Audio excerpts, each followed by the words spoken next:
vaya riendo.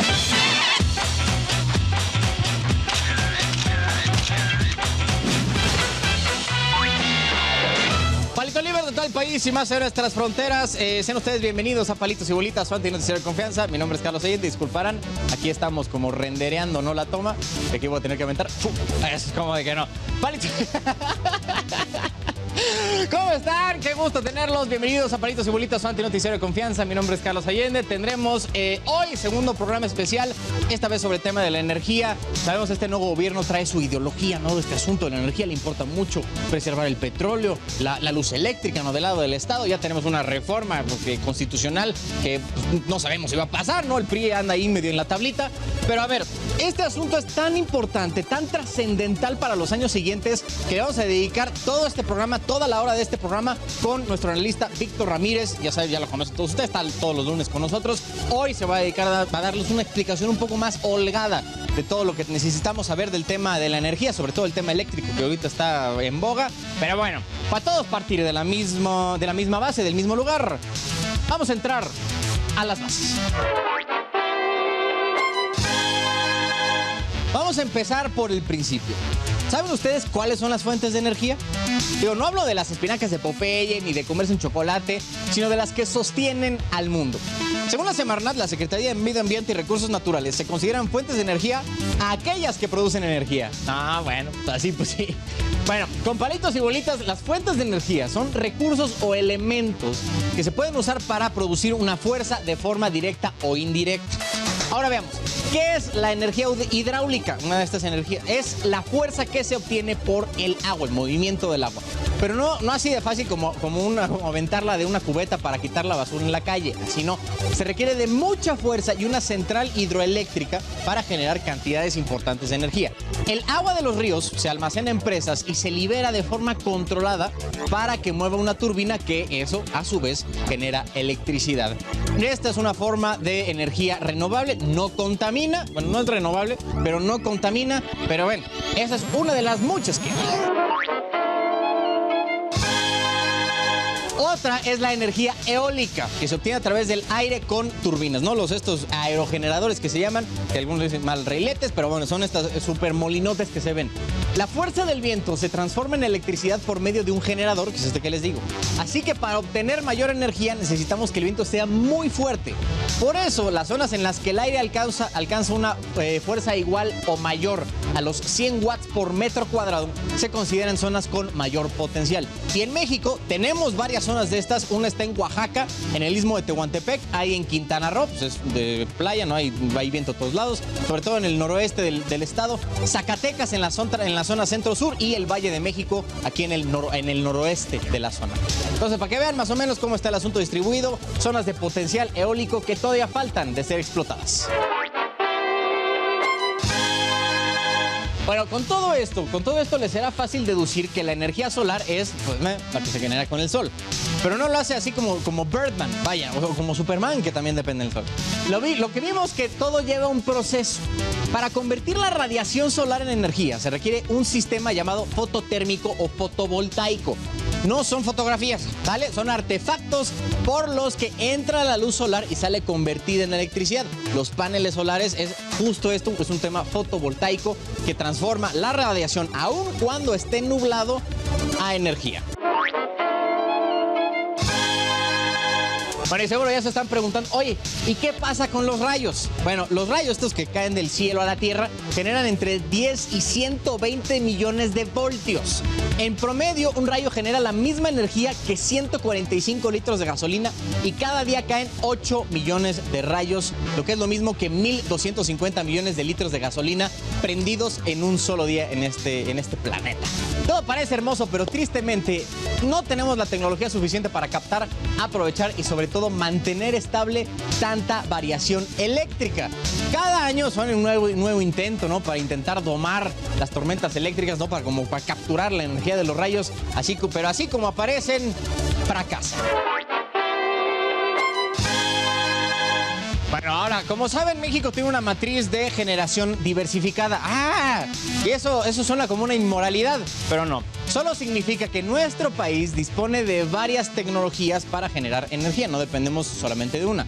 Así que la CFE para producir electricidad saca energía de distintas fuentes que son hidroeléctricas, las plantas termoeléctricas, eoeléctricas, que estos son desde el aire, fotovoltaicas, nucleoeléctricas, carboeléctricas y centrales de ciclo combinado. Estas son las últimas que usan gas y las que nos metieron en un aprieto tremendo, que fue empezando el año cuando se congelaron todas las tuberías en Texas y se armó la de Santo Cristo.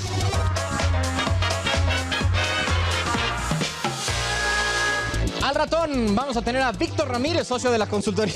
Espérate, güey, para allá. Vamos a tener a Víctor Ramírez, socio de la consultoría Perceptia 21 Energía, para hablar de los temas más importantes de este asunto energético. Por eso va a ser al ratón. Entonces, vamos a revisar los precios históricos de la tarifa doméstica, la que pagamos todos nosotros, menos Fer, que la CFE dice que tiene. Hay que tener en cuenta que cuando nos referimos al consumo básico, estamos hablando de 75 kilowatts por hora, o el kilowatt hora. El intermedio son 75 más otros 65 kilowatts por hora, ¿no? Que es lo que te da 75 la CFE a un precio, te da los siguientes 65 a otro precio un poco más cariñoso, y el excedente es 1 kilowatt extra, además de esos 75 más 75 por cada hora. Ahora sí, entonces vamos a ver cómo estaban los precios. Es como las diferentes tarifas que tienes por consumo, digamos. Dependiendo cuánto uses, es cuánto te cobran, y si usas mucho, pues la CFE va a ir ajustando tu tarifa. Bueno. 2007, en enero el consumo básico estaba en .621, contando con 75 kilowatts hora. El consumo intermedio era de 1.022 y el consumo excedente, ya más de 1000 kilowatts hora, estaba en 264. Así en esas andábamos. Luego, 2012, 5 años después, subió a .735 en el consumo básico. Estamos en el intermedio, subió a 1.233 y en el consumo excedente, ya estos que se pasan de lanza y te dejan todo prendido todas horas, 2.2601. Luego, nos movemos al 2017, 5 años después. El consumo básico, pues ahí medio como que se estabilizó en el .793, casi .8 centavos. Luego está casi llegando al peso, .956 en el consumo intermedio, y ya el consumo excedente en 2.802. Bueno, eso es lo que tenemos de la actualización hasta 2017, y ahorita ya han visto cómo ha subido, pero bueno, ahí está el contexto histórico. Bueno, y actualmente, ¿cómo estamos? Los mexicanos pagan 12% más por la electricidad que consumen en sus hogares desde que el gobierno federal decidió, hace 2 años, en 2019, aumentar la tarifa eléctrica que había permanecido fija desde 2016. O sea, que tampoco digan aquí que no están intentando bajar la luz, ¿no? Ellos solitos lo hicieron. Según datos de la CFE, desde enero de 2016 y hasta diciembre de 2018, ojo la fecha, el costo de la electricidad para los mexicanos que tienen consumo básico, los que menos consumen, se mantuvo fijo en una tarifa de 79 centavos. ¿Sale? Entonces, ahí para que lo tengan bastante claro en cómo se ha ido moviendo la tarifa los últimos años. Oye, después de que el ciudadano presidente anunciara sus planes para modernizar las hidroeléctricas, Jacobo Merkler, presidente de la Asociación Mexicana de Energía Hidroeléctrica, dijo que pues no es muy viable hacerlo, ya que para eso sería necesario detener estas plantas por meses o años, además de que se generará más de 5% de la capacidad que actualmente tienen. Sobre los costos, nos contó que la energía de hidroeléctricas de estas centrales que usan agua no ha crecido en los últimos años porque es 2 veces más cara que la eólica y 3 veces más cara que la fotovoltaica. Por si esto fuera poco, la Ley de Aguas Nacionales dice que la prioridad en el uso del agua es el consumo humano, o sea, que nos llega a nuestras casas, por lo que las hidroeléctricas podrían incluso llegar a ocasionar escasez de agua. Bueno, y por su parte, la Asociación Mexicana de Energía Eólica y la Asociación Mexicana de Energía Solar dijeron que si se aprueba la iniciativa de reforma eléctrica que está en la Cámara de Diputados, se echaría abajo a la industria de energías renovables, se dañaría el medio ambiente y se cancelaría la transición energética del país. Además, pues nos contaron que el 99% de la energía eólica y solar que es generada aquí en México es producto de la inversión privada y que los más de 300 proyectos eólicos y solares suman casi 20,000 millones de dólares de inversión directa nacional y extranjera, creando 86,000 empleos. feos, formales. Por lo que hicieron un llamado al Poder Legislativo para considerar los efectos adversos, ¿no? El batazo que pudiera tener el aprobar esta reforma. Bueno, y también la calificadora Moody's se pronunció en contra de la reforma eléctrica, pues traería implicaciones crediticias negativas porque propone que la participación del sector privado se reduzca máximo al 46% del consumo total de electricidad frente al 62% que tiene hoy. Esto traería una ola de cancelaciones de contratos que se hicieron a largo plazo y afectaría, para variar, a los consumidores. Oyes. Oye, señores, antes de la entrevista ya estamos cerca de festejar Halloween y una película que no puede faltar en estas fechas se estrenó justo hoy. Y esta es su historia. Oyes, ya estamos cerca de celebrar el Halloween y yo Halloween a contarte la historia de la película clásica de estas fechas, Pesadilla antes de Navidad. La idea original es de un poema de Tim Burton que escribió cuando era un chambeador en Disney y cuando se lo enseñó a un compadre pues quedó tan cautivado que quiso convertirlo en una película. Pero como Disney es tan mucho como la oposición política en México, pues no le gustó mucho que digamos el tráiler, el cual dijeron que no querían poner su sacrosanto logo en la película, por lo que pasaron este proyecto a Touchstone Pictures, que es de la misma empresa, pero se enfoca a proyectos adultos. Aunque el stop motion ya era una tendencia, todavía las herramientas eran rudimentarias. Así, tardaron 3 años en terminar la película. Cada semana apenas lograban hacer 1 minuto de historia. Entre las cosas que posiblemente no sepan es que Jack tenía hijos en una historia original, pero al final desecharon esa idea. Otra pequeña curiosidad es que Danny Elfman, el músico principal de la película, se agarró del chongo con Tim Burton, y todo porque Disney le pidió a Burton quitar el trabajo de voz de Elfman en el personaje de Jack. Otro gran personaje que fue cortado fue el mismísimo Patrick Stewart, que hacía de narrador, pero pues goodbye, ¿no? Y como siempre, como suele pasar con las grandes películas, el guión no estaba terminado cuando comenzó el rodaje del proyecto. ¡Qué bonito! Y por si no te habías enterado, hubo una secuela, pero fue en modo de videojuego y la verdad no estuvo tan chida. Solo fue para generar lo que ya sabes, es plata, dinero, billete. El mundo se consume en dinero, el dinero es dinero, el dinero es dinero, el dinero es dinero, el dinero es dinero, aprende algo, dinero. Y así concluye la historia del Halloween en este... Oyes.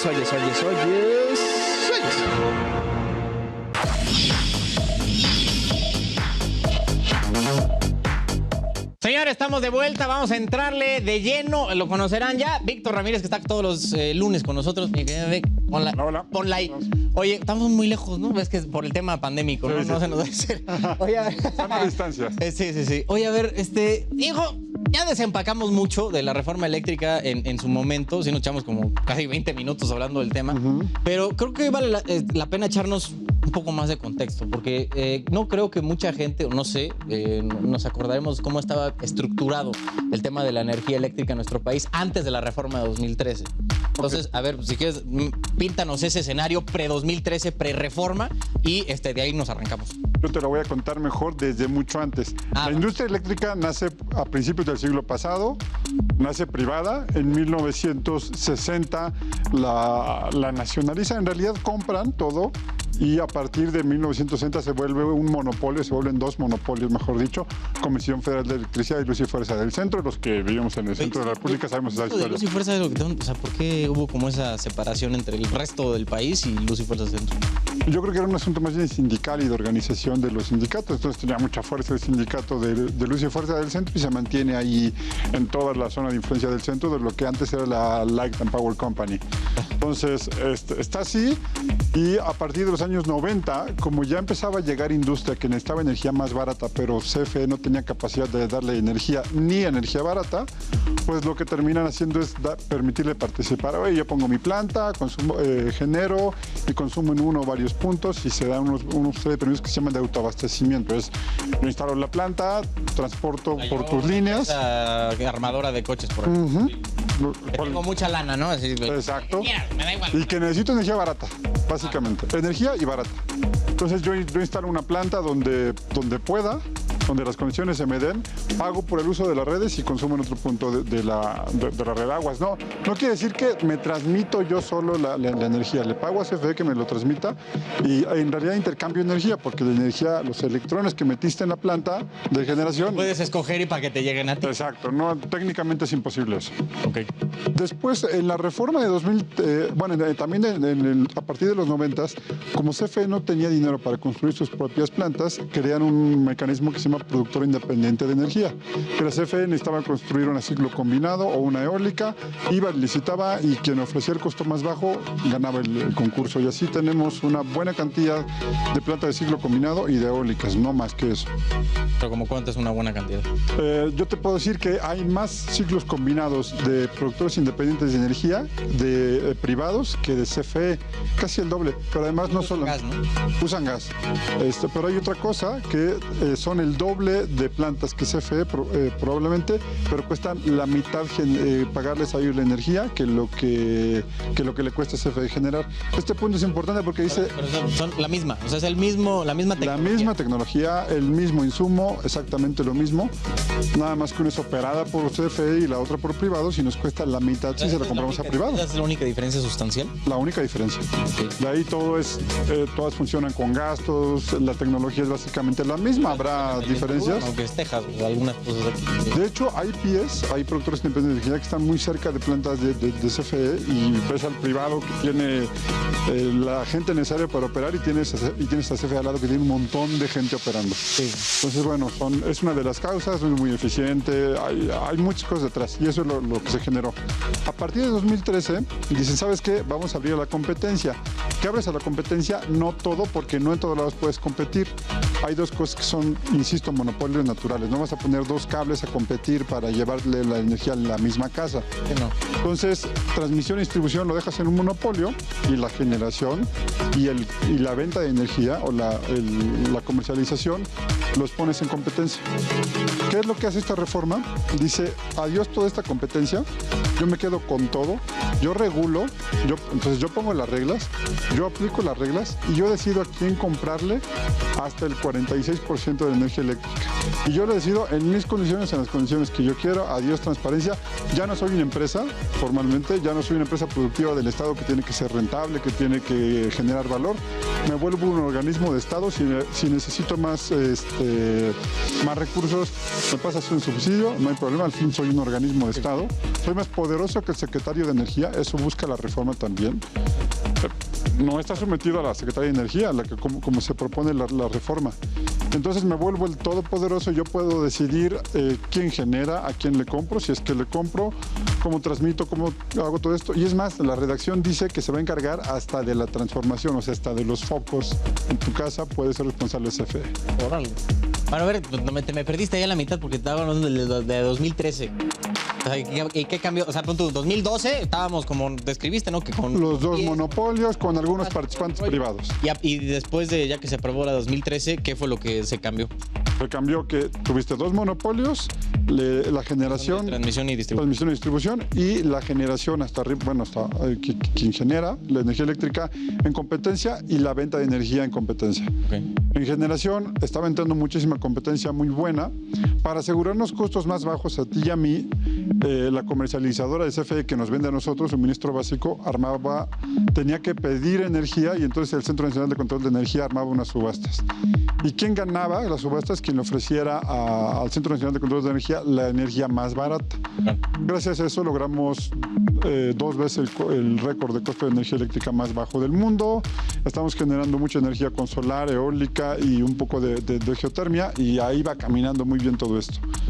En suministro teníamos toda la venta de energía a los pequeños. Puede haber competencia, pero la bloqueó el gobierno en 2018 y ya no entraron las otras 4 que tienen permiso.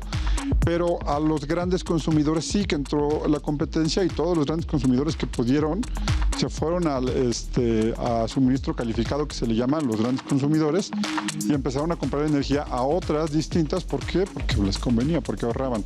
Aguas Todos los que estamos en suministro básico o en suministro calificado, todos pagamos generación, pagamos transmisión y distribución. Es un mito esto de que es más barato el privado porque no se encarga de las líneas. ¿Sabes qué? Ya que lo mencionaste, pues vamos a entrarle, mano.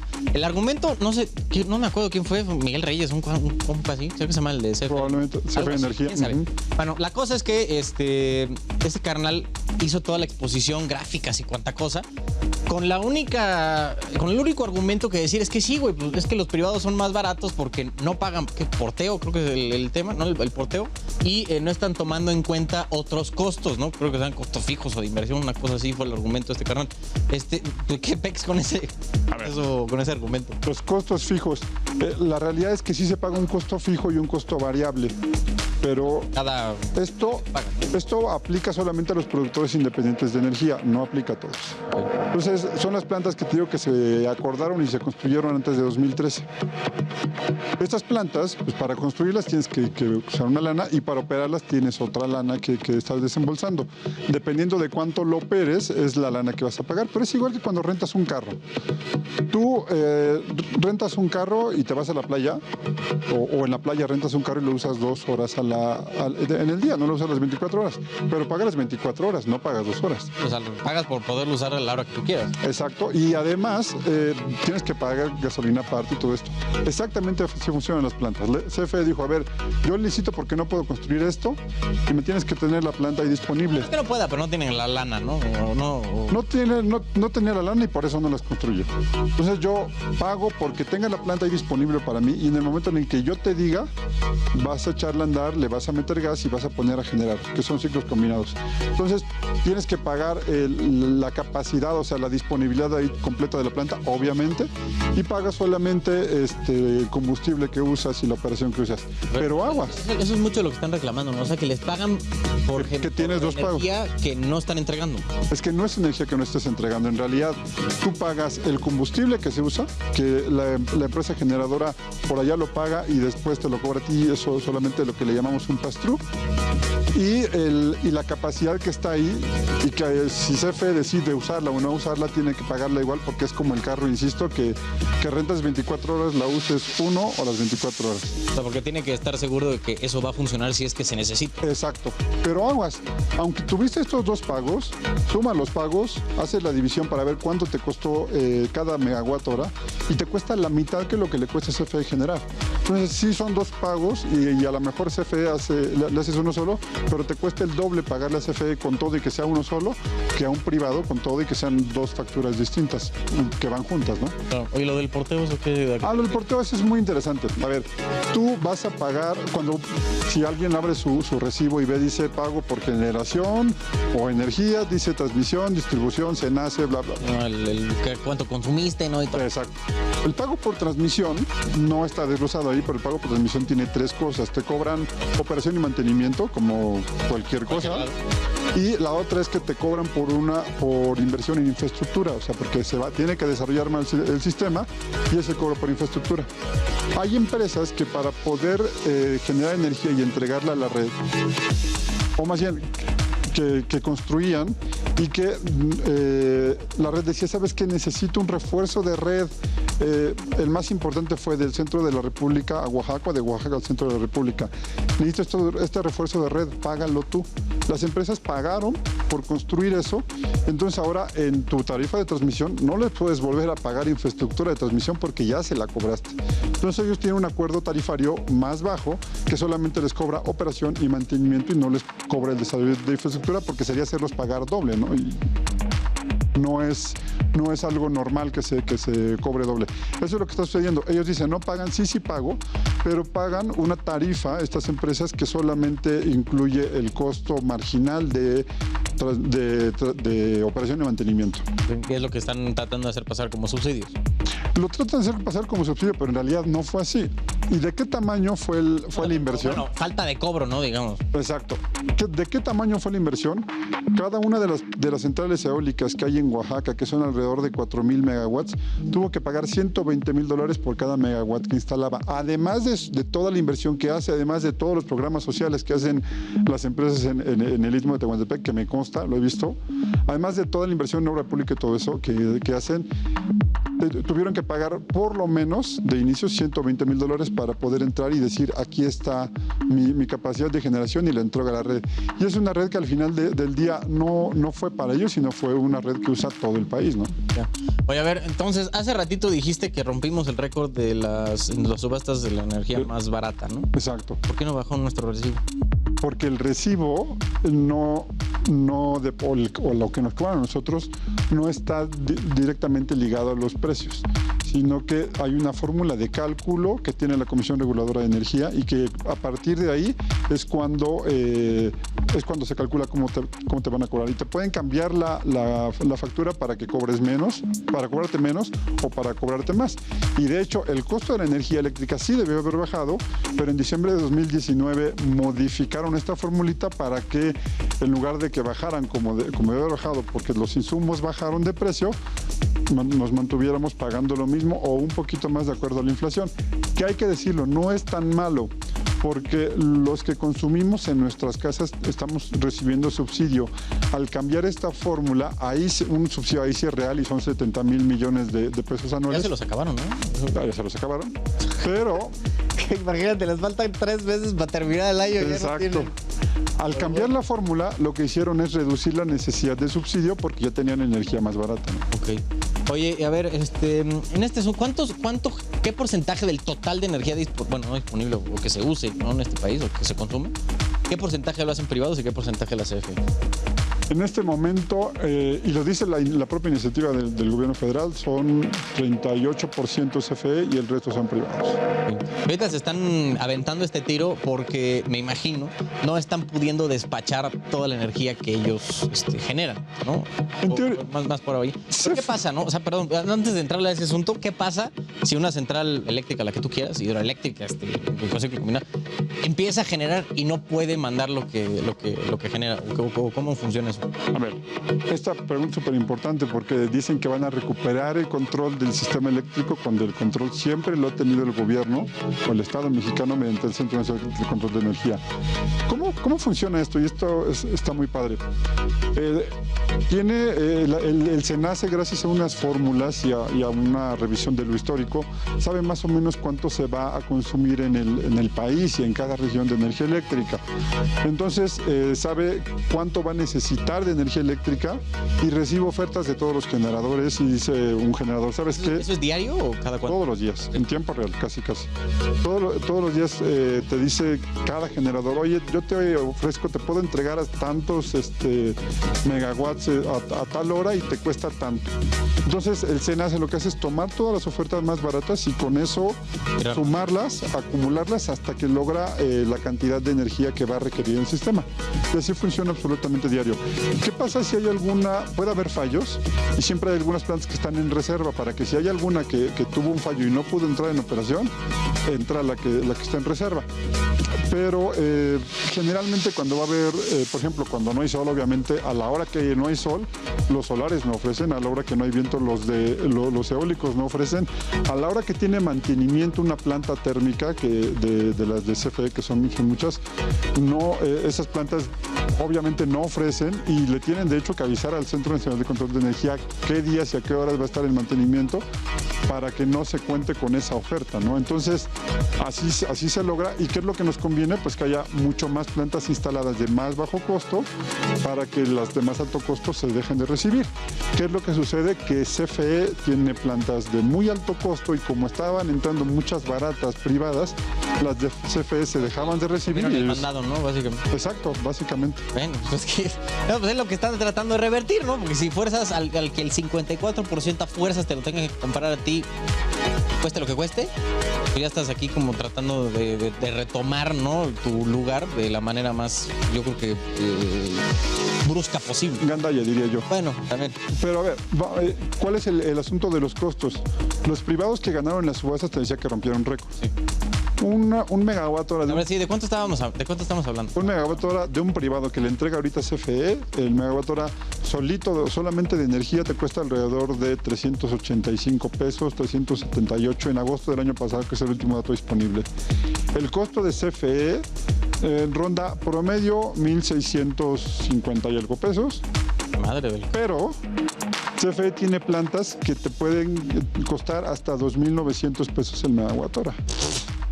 Ah, pues con razón no despacha nunca, ¿no? Exacto. Pero a ver, es que aquí me parece... Ahí es la parte que se pone muy interesante. Dice CFE, yo ahorita estoy generando 38% y voy a llegar a 54%. O sea, hay un 16% de diferencia, que es energía que ahora sí le van a recibir a CFE. ¿Cuál es la que le van a recibir? La que antes no se recibió. ¿Y por qué no se recibió? Porque era muy cara. Entonces, este precio que te daba yo de 2,900 pesos, que son las plantas más caras, que son, se le llama turbogás. Estas plantas, pues a lo mejor ahora las van a tener en operación más tiempo para llegar al 54%. Esta es en especial, la turbogás, no es solamente la edad, sino que es tecnología muy poco eficiente. Tienen una ventaja de que los puedes tener del 0 al 100% de su capacidad de trabajo en minutos, pero son muy poco eficientes. Las otras termoeléctricas, por ejemplo, están en 1,700, 1,800, dependiendo del precio del gas, pero también son ya muy viejas y no son del todo eficientes. La opción, y el mismo Manuel Bartlett lo acepta, pues sus únicos proyectos eran ciclos combinados, y la otra que también es muy buena opción, pero que no lo quería CFE, eran renovables, ¿no? Que te bajan mucho el precio de energía. Y entonces CFE tiene como para cubrir ese 16% extra, que en teoría la reforma obligaría a que se cubriera, ¿o no? No estoy seguro. Tal vez el primer mes sí, tal vez el segundo mes sí, pero siempre lo comparo con autos. Pon un carro 1980, 1970 a correr al mismo ritmo que uno 2010, 2015, 2020, y te va a aguantar los primeros kilómetros, pero después en algún momento te va a fallar, y es el mismo riesgo que hay si llegamos al 54%. No estoy seguro, o 56%, no estoy seguro que CFE pueda mantener ese volumen. Sí, exacto. Oye, ¿qué pasó en España con la luz, man? Perdón que cambie tanto no. el tema, pero son las preguntas, sí, claro, exacto. No, porque lo usaron, ¿no? O sea, Andrés Manuel en la mañanera dijo, es que vean, el de España está lleno de privados y vean cómo traen la luz. Pero hasta donde yo pude investigar y expuse en este programa, tuvo cero que ver con los privados. No es un asunto de privados, es un asunto exactamente igual al que podría pasar en México y en cualquier lugar del mundo, y no tiene que ver con quién sea el que genere. ¿Qué sucedió? Esto pudo haber pasado si siguiera existiendo Endesa, era la empresa pública de España. Y a lo mejor esto hubiera sido más alto el precio. ¿Cuál es la gran diferencia? Que ellos están usando muchísimo gas natural licuado, y el gas natural licuado subió de precio enormemente. No, gas natural licuado. Natural. Gas natural. Entonces, tiene mucha variación, man. A ver, el gas natural que se usa en generación eléctrica es gas natural, ya sea en tubo, como se usa en México, o gas natural licuado, que lo comprimen y lo llevan en barcos y lo descomprimen y lo usan. Y es metano, básicamente. Es gas natural. El gas que usamos, el gas LP, es propano, es en realidad un poco más líquido y no tiene nada que ver. El gas natural subió muchísimo de precio, el gas natural licuado en España, y eso hizo que el precio se fuera al cielo. Sí, y yo te iba a preguntar, ¿qué? No es por China, ¿no? Más bien es Rusia. Más bien es Rusia. ¿Por qué? ¿Qué andan haciendo allá Putin y sus amigos? Es un asunto de oferta y demanda. Hay menor disponibilidad, hay mayor demanda, y entonces empiezas a... ¿Se cerraron la llave estos canales? No, hay más demanda de gas natural. O sea, en general es como de que necesitamos más y no hay con que entonces... Bueno, ese fue un fue la causa. Claro. Ahora, ¿puede suceder en México? De hecho, le sucedió a CFE en febrero de este año. Recordemos que CFE tiene una deuda enorme de cientos o miles de millones de dólares, y es justamente porque el precio del gas, no hubo gas disponible suficiente por ahí del 14 de febrero, que todo se congeló, y entonces el poco gas que hubo lo vendieron a precio de oro.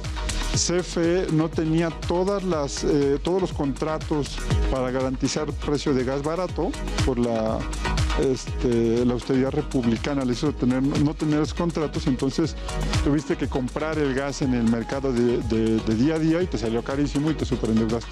Oye, pues esto canijo, entonces, ¿no? La gran diferencia es que en España tienen que estar pagando el gas en tiempo real, y en México se creó un mecanismo en el que el suministrador puede comprar el gas así a un precio exorbitante, y en lugar de cobrárnoslo en el mismo momento, nos lo puede ir cobrando en plazos pequeños en 24 meses. Y es lo que está pasando. Finalmente, o sea, te lo seguimos pagando ahorita el gas que... Sí, y lo vamos a pagar por 2 años. Madre del creador, eso no me lo sabía. ¿Por qué nadie nos cuenta eso? No manches, no sabía. Qué buen dato, oye. Oye, a ver, entonces, movámonos del mundo eléctrico al minero, con el tema del litio. Del litio. Sí, la última vez que te lo pregunté, creo que me dijiste que hasta el momento no hay ningún lugar donde ya se esté sacando litio del subsuelo mexicano. Corrijo, hay 6 concesiones y hay 2 en operación. Ok. Las otras Dos ya están sacando litio mexicano. Sí. Ok. Se supone que esas las van a respetar, pero que si hay más, y de hecho que tiene que tener avance en exploración, pero si hay más lugares donde haya litio, lo nacionalizan. Es una farsa eso de nacionalizarlo, porque el litio ya es, todo lo que está en el subsuelo es de la nación. 27, ¿no? Exacto, entonces no necesitas volver a decir en la Constitución porque ya está. Es un poco redundante. Exacto. ¿Qué es a qué es a lo que se refieren? Que ahora tendrán que ser empresas del Estado las que puedan hacer el aprovechamiento del litio. Sí, que será Litiomex, ¿no? Algo así. Entonces, En los 2 minutillos aquí que nos quedan, más o menos. ¿cómo viste de Gas Bienestar? No, bueno, yo soy un gran partidario de que el gobierno no sirve para hacer negocio. O Es sea, jamás, exactamente ni lo ahorita mismo. ni nunca ha servido. Entonces, pero bueno, a lo mejor... Te voy a contar algo interesante. Un diputado, no voy a decir de qué fracción, me dijo, oye, y a lo mejor está bien que se les mantenga la concesión a privados y cuando el Estado mexicano ya aprenda, ahora sí que se eche a andar. Le dije, de cualquier forma lo que me estás diciendo es que se va a retrasar todo y que el Estado mexicano no tiene las capacidades. ¿Para qué meterle dinero al gobierno? Para que tenga una empresa que intente hacerlo cuando hay privados que ya lo hacen y que vas a ganar dinero seguro porque lo hagan, mientras que si te metes tú, quién sabe si ganes. Recordemos que Pemex dice que es muy bueno en refinación y en refinación todo el tiempo pierde dinero. Lo mismo puede pasar acá. Oye, hablando ahorita que tangencialmente que tocaste el tema de Pemex, la producción se va a quedar así, ¿no? Están 1.8, 1.7 más o menos. 1.6, sí, no va a subir mucho. Los privados, hay algunos que ya están solicitando permisos para empezar a extraer. Y dice el presidente que no han generado, pues porque todavía no les toca generar, o sea, o producir.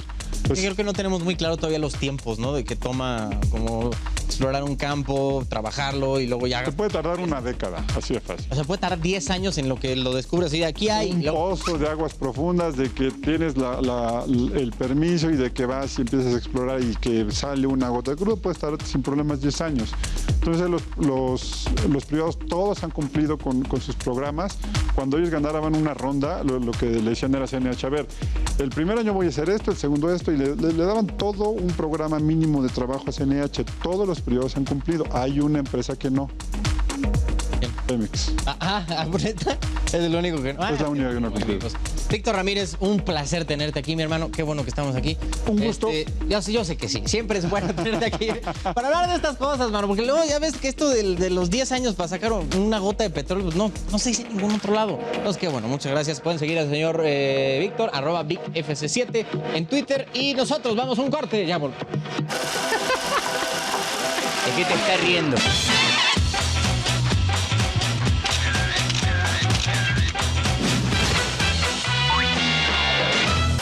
¿De qué te estás riendo?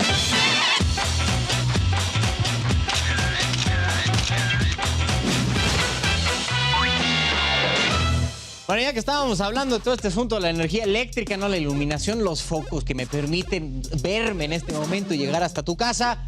Esta es la historia de la iluminación en nuestro país. La luz, presente desde fuentes naturales hasta eléctricas, y esta es parte de su historia. Comencemos.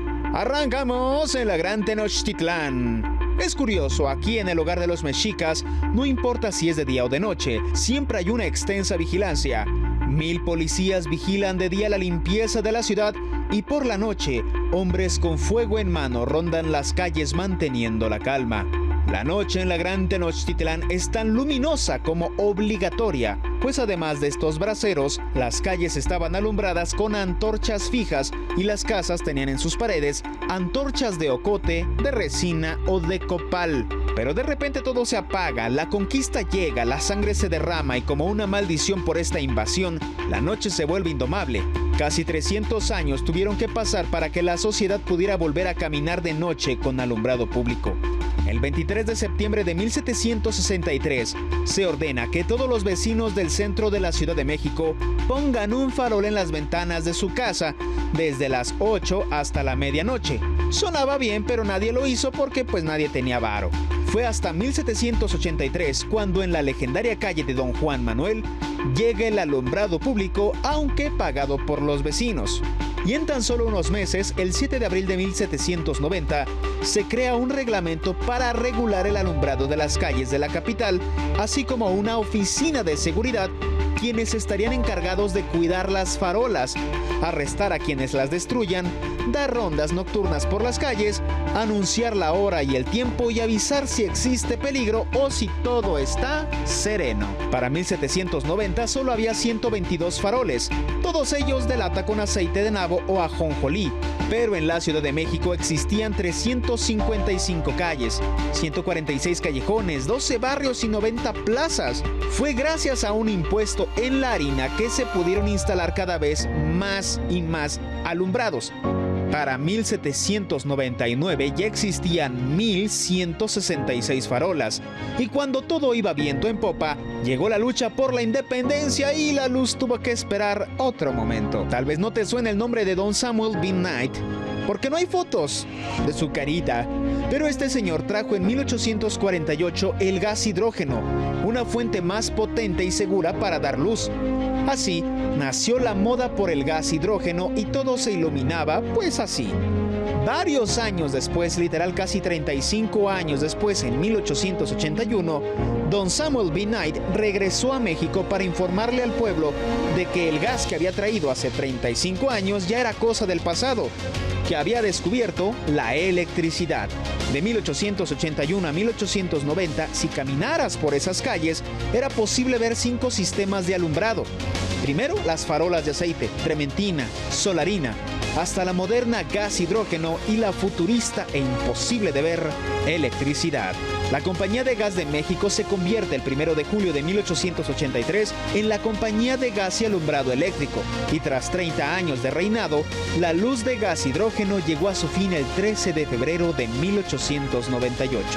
Ese mismo año, 1898, en Canadá se fundó The Mexican Light and Power Company, también llamada MexLight.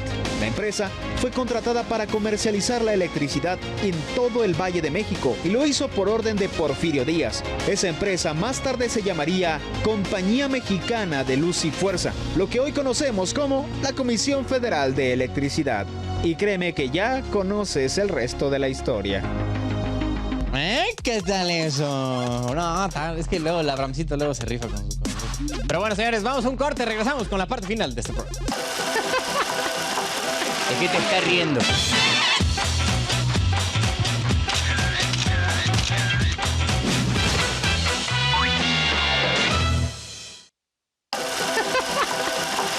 ¿De qué te estás riendo?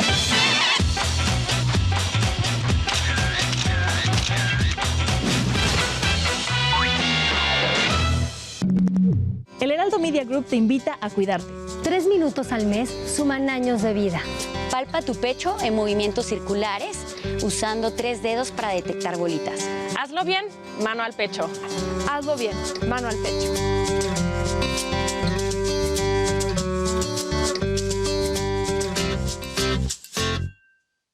Bueno, ya después de haber escuchado, ¿no?, todo este contexto del tema eléctrico, sobre todo aquí con Víctor, pues quedan claras varias cosas. La primera es que pues, el gobierno va a empujar su agenda, ¿no? Si ellos quieren hacer X, que es mantener el 54% del mercado eléctrico directo para CFE, lo van a intentar empujar. De ahí a que se apruebe es otra cosa. Y de eso a que sea beneficioso es otra completamente distinta.